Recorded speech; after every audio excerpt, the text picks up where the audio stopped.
gente, tudo bem com vocês? E lá vamos nós para mais um vídeo desta semana. Meu nome é Érica, sou Goia aqui da região de Santo André. E estará aberta agora na quinta-feira, tcharam, processo seletivo simplificado para contratação de professores para ministrar aula lá em 2026. Sim, pois bem. Ah, Érica, mas o que isso tem a ver com o nosso trabalho? Tudo, né? Nosso trabalho começa na atribuição de aula, a atribuição de aula começa nas inscrições. Então, e outra, né, gente? É bom e coerente do GOI saber o que está acontecendo e como está acontecendo, né? Porque o seu professor vai chegar aí cheio de dúvidas. É responsabilidade dele? É obrigação dele cuidar disso? Sim. Mas ele vai te perguntar, ele vai te encher de dúvidas, nossa, ele vai te questionar e você vai ficar, não sei, você pode responder para ele, leia o edital tal, tal? Pode. Ah, professor, isso tudo está no edital tal, tal? Pode. Mas se você, poxa, dá uma lidinha, né? Acho que é bom. E assim, né? Acabou. Vocês sabem que todo ano será isso. Não tem mais como ser só é, a inscrição lá na sede e aí o professor passa para o ano que vem e o professor que não dava aula esperava o cadastro emergencial e abria contrato. Não. Agora, qualquer pessoa que quiser dar aula no estado tem que fazer esse processo simplificado ou ser remanescente lá do concurso público para contratação, para efetivação dos professores. Eu acho que foi um jeito dele ganhar dinheiro, o Estado ganhar dinheiro? Sim, sim, também. Mas ele unificou aí a dinâmica da contratação. Vamos ver. Então, edital de abertura das inscrições, que saiu lá em 8 de maio, semana passada, de 2025. Processo simplificado para contratação temporária de docentes para atuação dos anos iniciais e finais do ensino fundamental e médio 2026. Então, eu acredito que os professores que já estão na rede vai ter que fazer alguma inscrição, alguma manifestação na sede, sim. Mas, gente, eu sempre oriento os meus professores contratados a fazer. O ano passado, muitos se safaram nisso. Então, não é efetivo? Faça. A contratação temporária, né, encontra-se autorizada pelo decreto de 2016, a qual autoriza a reposição automática da classe de docentes do quadro de magistério. A remuneração será por subsídio nos termos da Lei Complementar de 2022, que vocês sabem que com a nova carreira eles não recebem mais salário, é um subsídio. Muitos ficaram contentinhos por causa do valor de 5.300 na época, mas é isso, não é um salário, é um subsídio. Dos requisitos, habilitado, né, pelo amor de Deus, lá com a sua licenciatura em qualquer coisa, pedagogia ou matéria específica. Anos finais, tanto para os anos finais como para o fundamental e ensino médio. E anos iniciais do ensino fundamental também. Qualificado. Para os anos iniciais não há, porque para o ano inicial ele tem que ter pedagogia, né? E para os anos finais do ensino fundamental e médio, portadores de licenciatura independente da matéria, que tem que ter 160 horas de estudo da disciplina atribuída. Isso não mudou, viu, gente? Muita gente falando que mudou, não mudou. Teve aí uma diferença aí na época da pandemia, mas, né, já voltamos ao que era antes. Portadores de licenciatura curta, que não existe mais, viu, gente, também. E licenciatura plena. Tem da educação especial também. Achei legal isso aqui. E fala também dos estudantes. Os estudantes, tanto de bacharelado como tecnologia, de nível superior, podem, apresentando 160 horas também de estudos na área de conhecimento, podem se candidatar aí. Das inscrições, que é isso que nos importa. Porque vai baixar neguinho aí pedindo tempo, pedindo declaração e bababá e bababá. Não precisa. Né? Você, Goi, também não precisa responder mal para o seu professor. Né? Fala, professor, eu li o edital e não precisa. Ponto.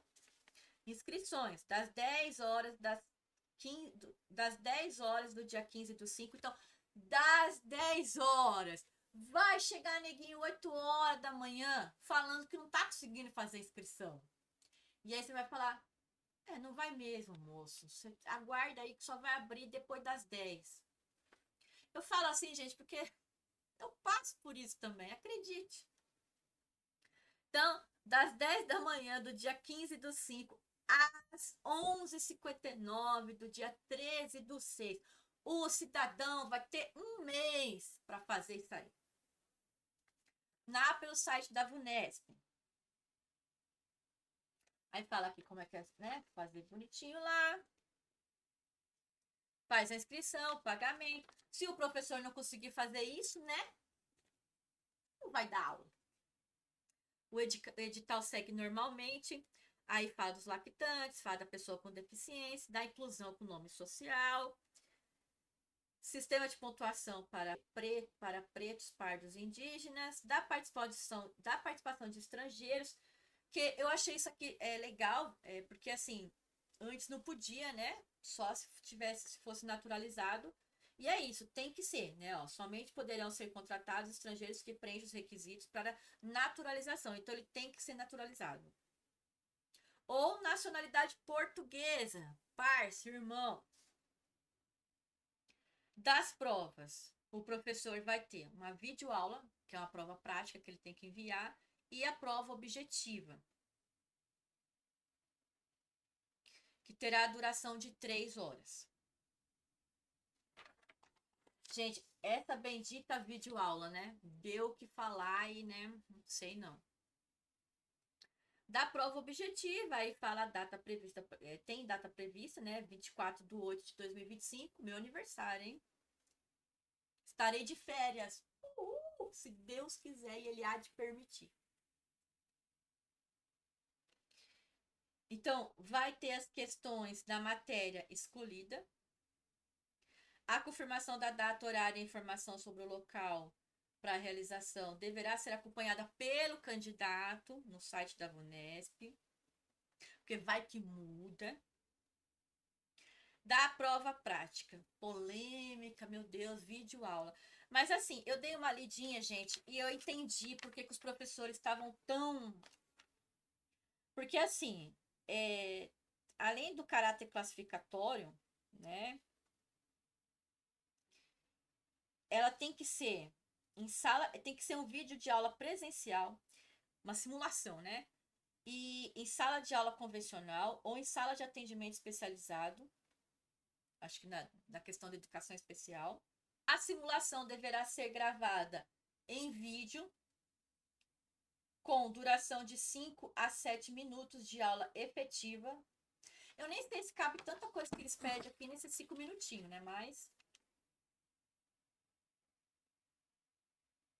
Aí, para a gravação dessa videoaula, ele tem que escolher de acordo com a etapa de ensino e o componente curricular, porque vai ter em anexo, né? Aqui. Então, assim, não, ele não pode simplesmente, eu quero fazer uma aula sobre a fotossíntese.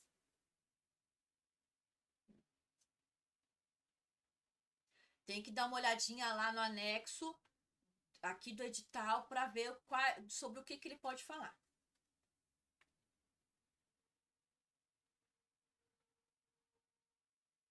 A aula deverá ser ministrada pelo candidato. É permitida a utilização de diferentes recursos de mídia. No entanto, o candidato deverá aparecer em primeiro plano, na imagem de videoaula, durante todo o tempo da gravação.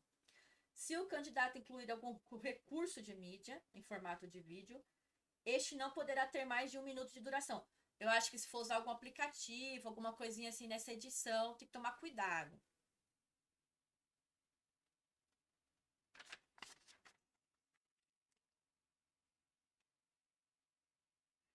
Aí, uma coisa que eu achei bem interessante que tem que tomar cuidado. Essa videoaula tem que ser enviada no período da inscrição. Não é uma coisa que se vai fazer a inscrição e daqui a pouco eles vão marcar uma data para mandar. Ou é depois da prova. Não. Da prova prática, da prova objetiva. Não. O período para mandar essa videoaula é exatamente o da inscrição, do dia 15 do 5 a 13 do 6. Então, tem que se atentar a isso. A prova de títulos será considerada os títulos de curso, né? De pós-graduação, doutorado e mestrado, concluídos e homologados. Não adianta o cidadão estar lá estudando, fazendo o mestradinho dele, chegar lá pro GOI, olha, coloca aí, pelo amor de Deus. Não. Segue seu edital normalmente, julgamento das provas, da pontuação, dos critérios de desempate, dos recursos, exposição, cidade da aplicação, que são né, as diretorias de ensino. Aí no anexo 3 tem o requerimento de inclusão do nome social. O anexo 4 tem a autodeclaração para fazer jus ao sistema de pontuação diferenciada.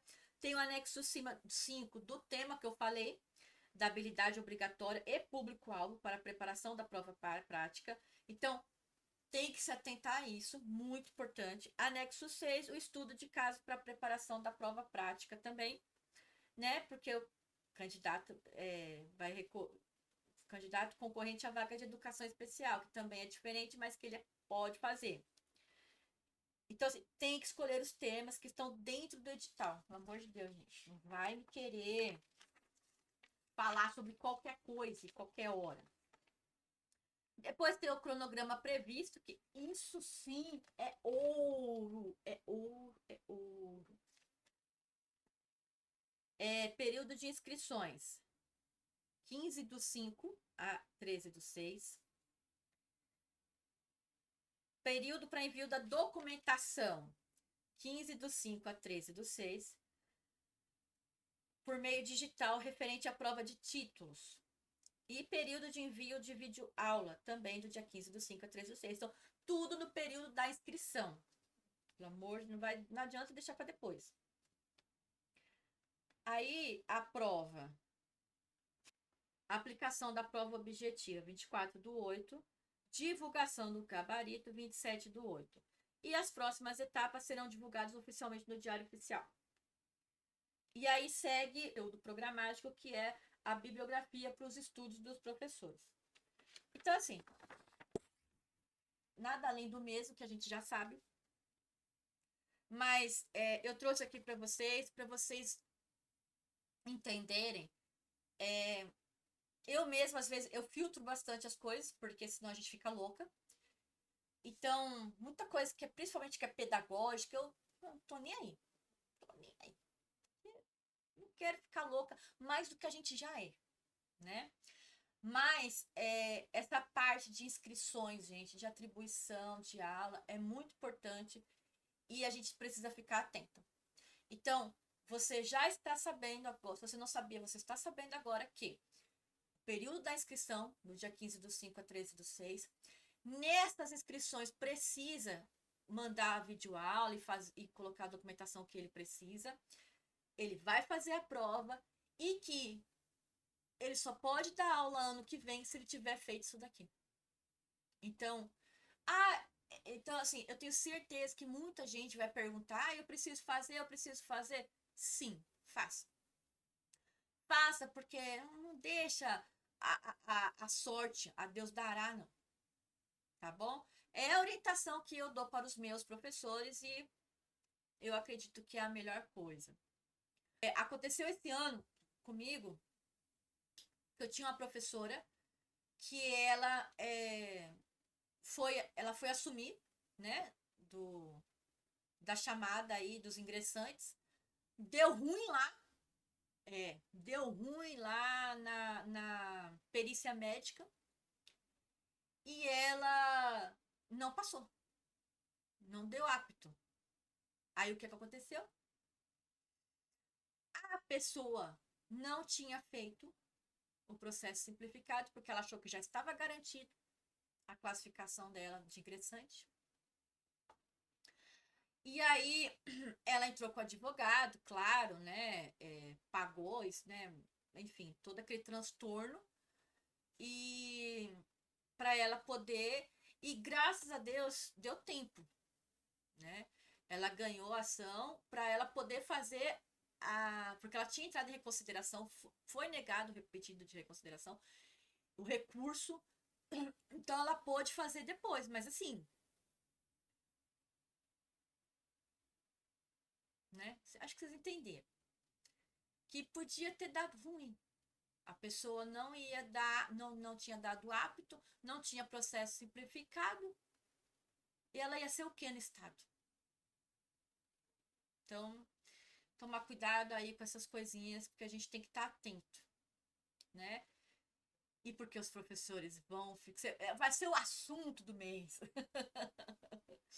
Tá bom, gente? Mas vai dar tudo certo.